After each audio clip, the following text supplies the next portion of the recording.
Joe Landon, it's Michael and Don. How are you today? I'm doing great. What's up? Pretty good. 0-2. What's going on with this team? A really broad question, but let me throw it at you. What do you think's wrong with this team? I would say we're just not playing the smart football right now.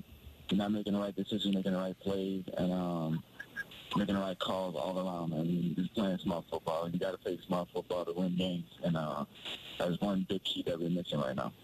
Now, Landon, you guys aren't playing perfect defensively, but you're playing very well. So when you see the offense struggling the way it is, are you going to now have to play even better? Do you believe you can play even better to be able to compensate as they try to figure this out? Yeah, definitely feel like we can play better.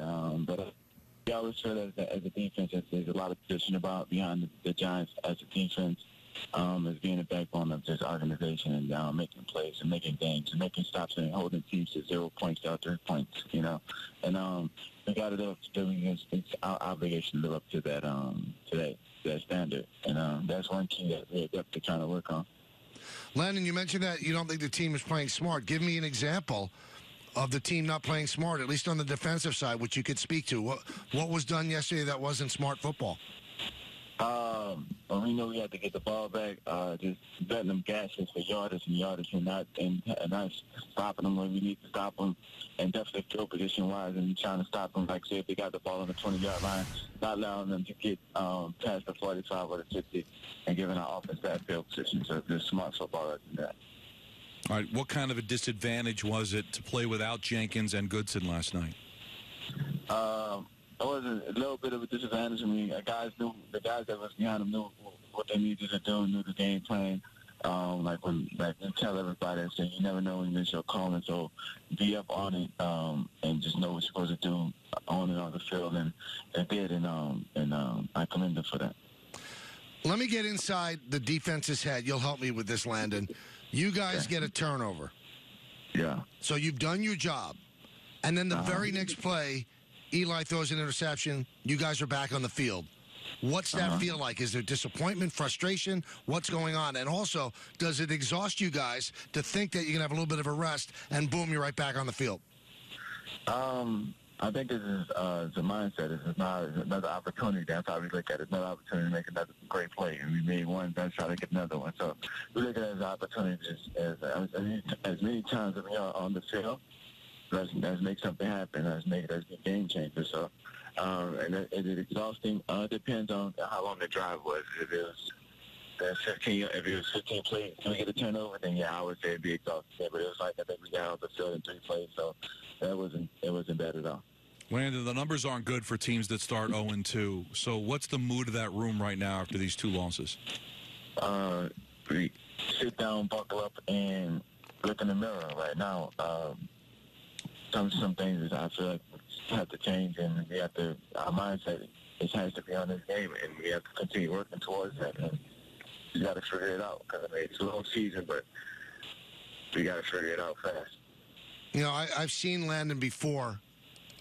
When there's a good defense and an offense that's struggling, sometimes there's internal tension. Is the defense looking at the offense and say, "Come on, guys, pick it up. Let's score some points"? Definitely. You definitely can encourage them to score points. We want them to. That's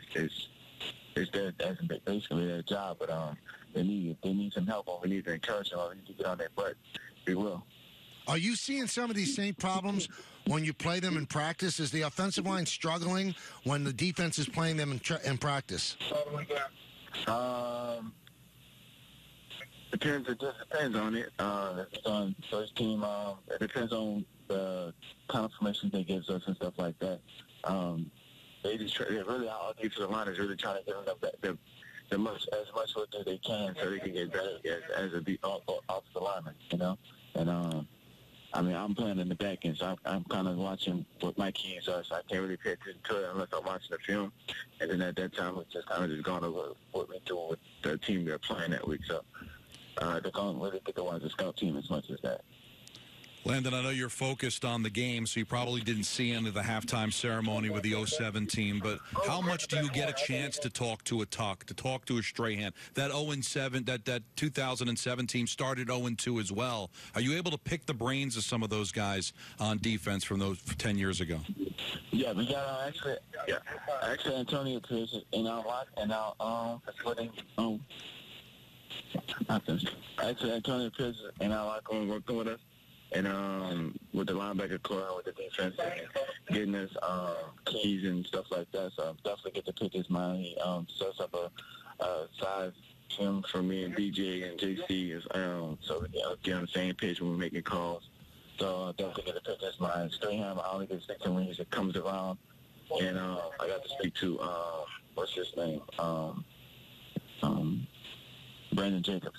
Okay. Got to speak to him a couple of times. So those guys definitely get to pick their mind to see their mindset on how they get it, because I want to be there, Landon, can you guys believe that you're 0-2? I mean, there was such hope for this season. Now you're 0-2 going into Philadelphia, and it's a really big game. Correct. Definitely hurting for me, and very surprised. If you was to ask me at the beginning of the season what we'd go into, no, I would not.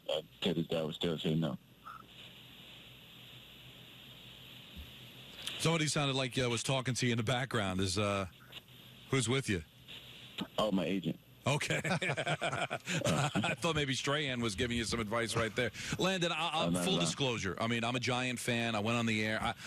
I think this team is in a lot of trouble. Convince me that I'm wrong. Tell me why things are going to turn around, that why Giant fans should be comfortable or confident that this can all get figured out. The Giants did it before. I mean, 17, we was talking to them. They said they started 0-2 and took it all the way. They started 0-2 and gave up 80 points. We haven't even got touched nowhere near 80 points, but gave up 80 points as the defense. And I think we got the talent. We just got to put it together as a whole, all three phases of the game. Do you believe that this team still believes? Yes, I definitely believe. If anybody else doesn't believe, we believe. Regardless of the fact, I love all y'all. Regardless of the fact y'all not in the locker room, and we have to do this together. Y'all not between those lines with us. We have to stay as one, and we have to fight on. Do you believe in Eli? Because the coach kind of blamed Eli for a couple of mistakes yesterday. I definitely believe in Eli.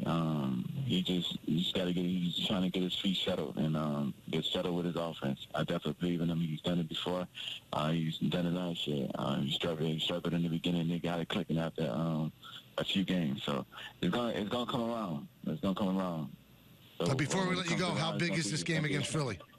It's definitely big. It counts as 2, and it's another conference game. We're already down 1, so we need this. Landon, we thank you so much. Good luck. We'll talk to you next week.